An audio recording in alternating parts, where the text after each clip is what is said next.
درود بر همه عزیزان.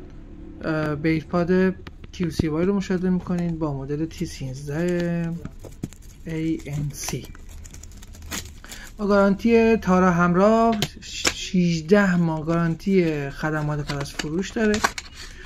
همونطوری که مشاهده میکنید تو جبری یک چیزی نیست، معتبر داخل آوردیم بیرون. اینم از باکسش رو که مشاهده میکنید و یک کیفیت ساخت مطلوبی داره.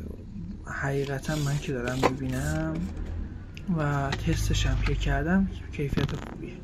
اینم گوشی سمت راستش، کاورش رو برمیداریم میذاریم داخل باکس، نشون میده که داره شارژ میکنه.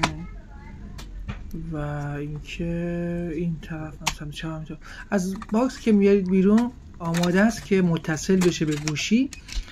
این دفترچه راهنما اگه دوست دارید میتونید بخونید، اگر نه هم که چیز خاصی نداره، همین که دارم من توضیح میدم. سریای سیلیکونیش هم هست، سایزهای مختلف. و بریم برای بعدی. اینم کابل شارژ تایپ C. مزیتی که داره تایپ C میخوره به نسبت بقیه ایرپادها. این تایپ C رو میتونه پشتیبانی بکنه. یه باکس رو یه نگاه دیگه بندازیم. این از جواب، این از درگاه تایپ C، این از نشانگر شارژ و کیفیت ساخت مطلوبی داره. این از مشخصات خود